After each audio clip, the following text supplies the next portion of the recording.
Hi, Norfolk Wine and Spirits, Norfolk Whiskey Group. Welcome. I have a very special guest all the way from Minneapolis.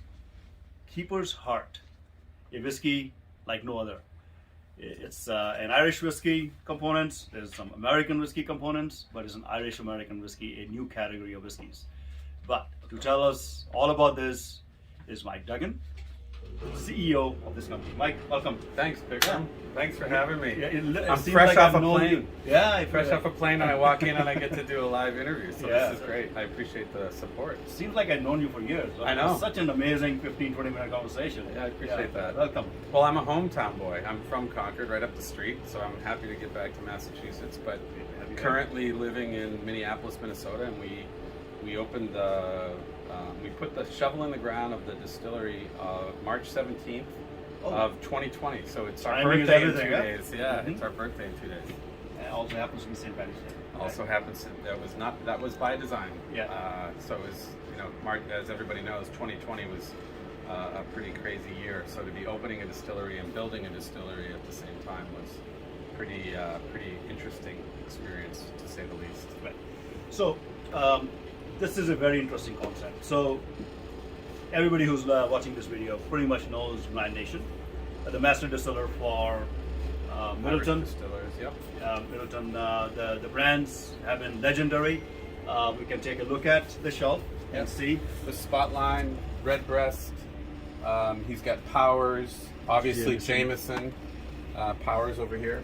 Yep. And then Method and Madness. Yep. And then he's got Then out here we have the very rare, the Single Oak Project. Yeah. These are some of the best Irish whiskies in the world. I would argue that some of the best whiskies in the world, even. And the same sensibilities that led to those products are somehow have led to this.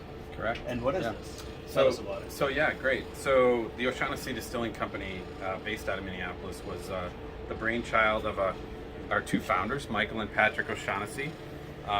They were an Irish-American family that came over during the potato famine. Okay. And ultimately settled, actually initially in Boston, and then ultimately settled out in St. Paul, Minnesota, where the patriarch was a bootmaker, making boots for the loggers on the river. But ultimately, the family grew apart over the generations, and they got together at a family reunion about 2 or 3 years ago, and they had 300 people, 300 O'Shaughnessy's all in one space, Oh, that's awesome. having a great time. Yeah. Over glasses of whiskey, I'm sure. And Michael and Patrick, cousins, most people think they're brothers, had a great discussion around a glass of whiskey and said, wouldn't this be great if we could do this on a more regular basis? What should we do? They decided, why don't we make an Irish whiskey? A typical family will make T-shirts. Yeah, For the reunion, right? They say, Good- no, good you know what? point. Let's make whiskey for the A T-shirt, family reunion. a keychain, maybe a flashlight with their Right. name on it. But no, they decided to get into the Irish whiskey category. And what started as the O'Shaughnessy whiskey that they were going to bottle in Ireland and bring over here and give to their friends and family turned into a 30,000 square foot distillery in downtown Minneapolis, right next to the second most visited area in Minnesota, which is right next to Surly Brewing Company. I see. And so we broke ground, like I said, March 17th, 2020, and we opened for business. Not only we have a full whiskey lounge, food, cocktails, and Bryan Nation came over and we started making whiskey August of 2021. Bryan Nation, he just, Just another guy, He has, right? yeah, legendary in the whiskey world. And so the startup company just say, Bryan, come on over, join us. And he just joined, right? Just like that? Just like that. No, there's a much bigger story. I would tell you that the way it started is Patrick O'Shaughnessy linked in to Bryan. And typically when you link in, you're throwing a big net. And Bryan actually returned the email, and Patrick was really just doing some investigation. And Bryan is, when you meet Bryan, and you will meet Bryan, he's a true gentleman and the nicest person you can ever be around. Typical Irish, right? Sure, And they had a quick 1-hour phone call where at the end of the call, Bryan said, Patrick, if you're ever in Cork, come see me and we'll have a drink. And Patrick, if you meet Patrick, which you will, hung up the phone, called his cousin Michael and his uncle Jerry and called Brian back and said, we'll be there on Wednesday. So Monday to Wednesday, they turned around and they got over this. They said, this is a chance of a lifetime for us. We're trying to start an Irish-American whiskey company, and we have the ear of one of the titans in the distilling world. So they got over there. Credit to them. And they set up a private room. They had dinner. What was supposed to be an hour or two long dinner, Brian brought his wife Una. What it was going to be an hour to 2 hours turned into a 5-hour dinner, and they were fast friends right away, kindred spirits. And Brian, luckily for us, saw it as a great adventure for him and his family, and we saw it as an opportunity to make some of the great whiskeys in the world, and our purposes matched up, and so he joined.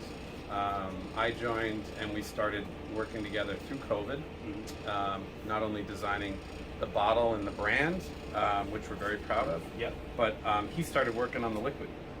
And as he says, we were having to get him some whiskey from America to use. He made 150 prototypes that he had to taste by himself over in Ireland. So we have pictures of him at a table with 150 different options of blending whiskey. So something that really latched onto when you mentioned that when you were pouring whiskeys, or he was talking about my palate is not tuned. Tell us a little about that. Yeah, so that just shows how humble and down to earth he is. He's incredibly humble. I think what we identified right away as really, I think Michael and Patrick really identified it, was nobody's ever made an Irish-American whiskey. I should say there's been people that have treaded water there, but nobody has really came out and said, this is what we're going to be about, being an Irish-American whiskey company. And using Irish and American whiskeys together. And Brian saw that same opportunity, whiskeys that haven't been made before. So he needed Irish whiskeys, he needed American whiskeys, but he himself recognized he doesn't have a North American palate. Right. So he wanted to bring, some experts in, and before he was making the final decision, he wanted to make sure that we had American palates tasted. As luck would have it, one of the early on mentors of ours was also a guy named David Perkins, who is the owner, creator, and ultimately seller of High West whiskey. And as you know David and his whiskeys. He was a master blender, right? Like he was all about making great whiskey, and he really also, in full transparency, always explained where his whiskeys were from. Right. So Campfire comes to mind. That's that Scottish peated whiskey combined with American whiskeys. That is basically amalgamation of the two ideas, two whiskeys which are really stand on their own, but together also they came together really nicely in that particular case. So lucky for us, he had a blind spot and didn't do Irish and American. Well, everybody has. Irish whiskey. Over 150 distilleries, and now down to 2 at one time, one order, and now it's making its way back to the top of the world, of the whiskey world, and they say by 2028 or something, at least in the US, Irish and Scottish whiskeys will be about the same. Well, time will tell how that goes, but so there's a lot going on in Irish whiskeys, and a lot of different things happening too. But this is completely different in the sense that this is you're taking American whiskey and Irish whiskeys, putting them together.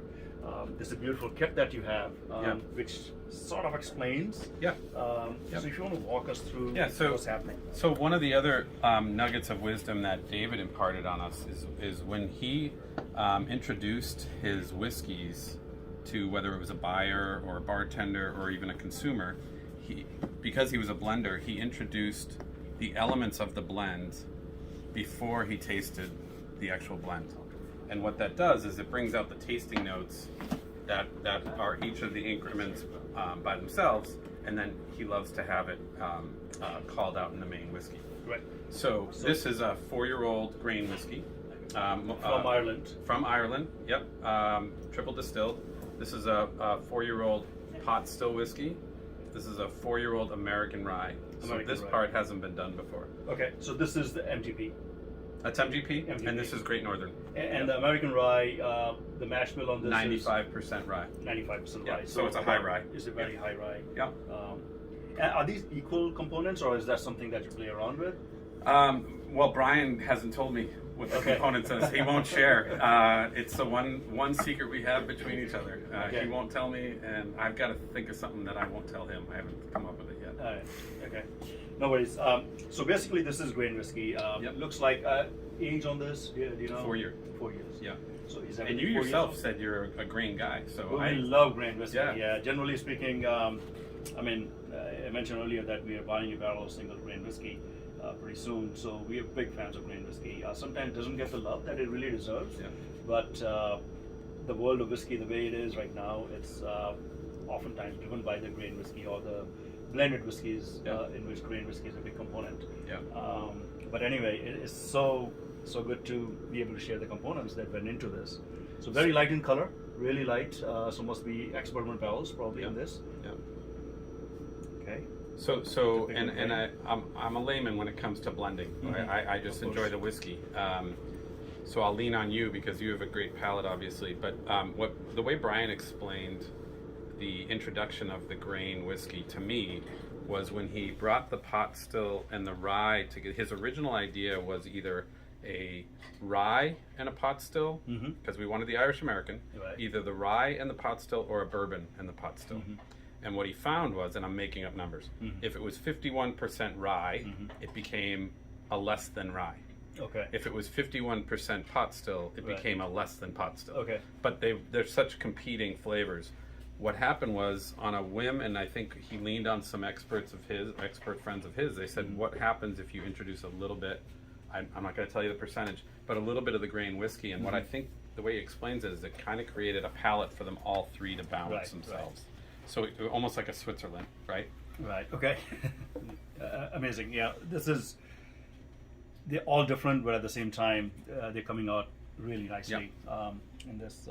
And to be clear, some people sometimes get confused. We aren't bringing these to market, these components. They come out in the keeper's heart.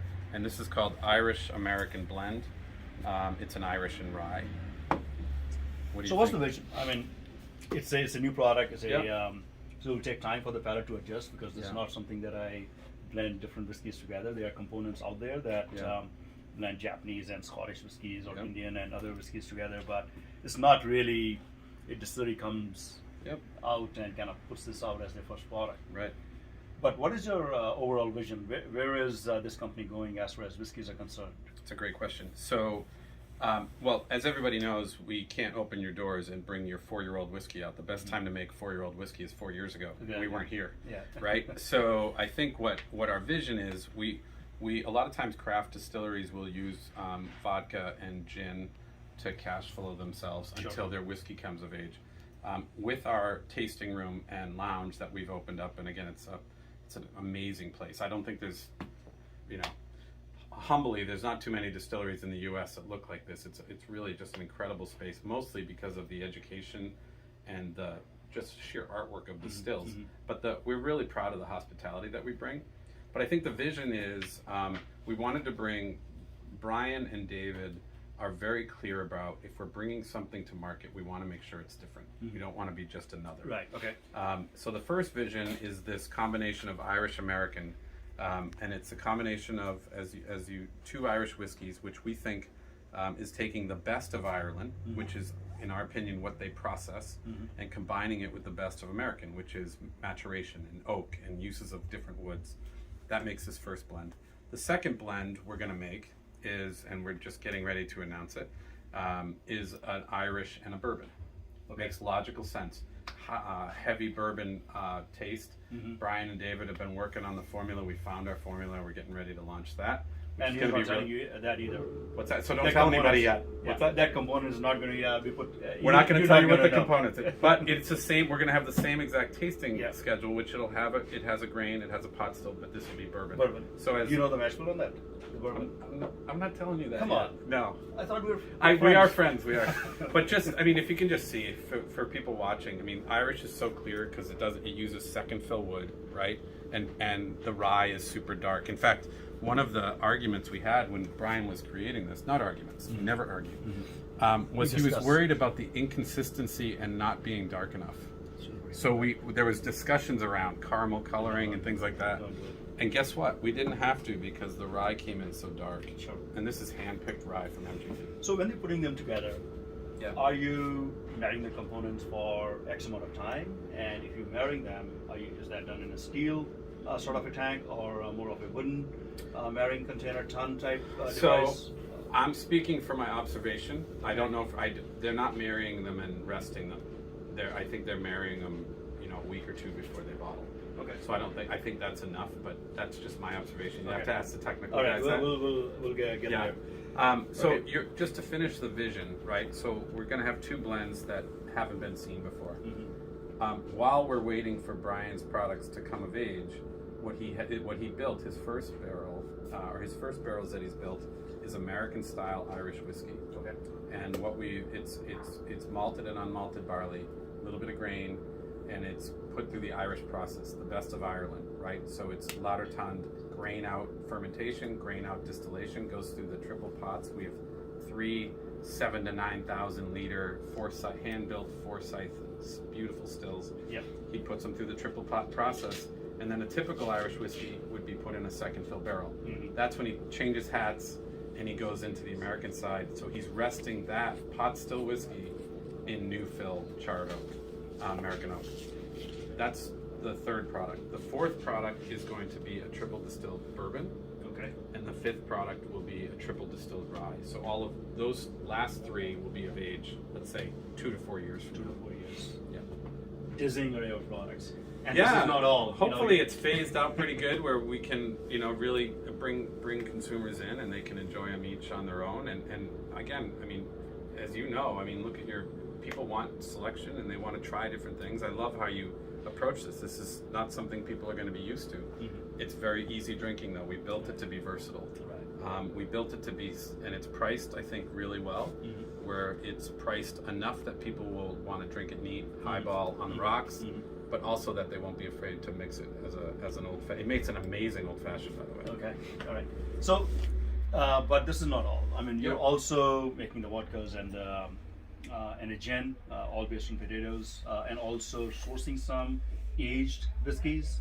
Are we going to see Correct. that too? Correct. In the future? We pride ourselves on being in the Irish category, and we do have a limited selection of 10-year-old single malt. We're bringing a 20-year-old, and we're also bringing a 30-plus-year-old 3 decades to markets. of Yeah. Irish whiskeys. And Brian ultimately wants to bring possibly a 100% Irish pot still as well. So we're looking at that as well.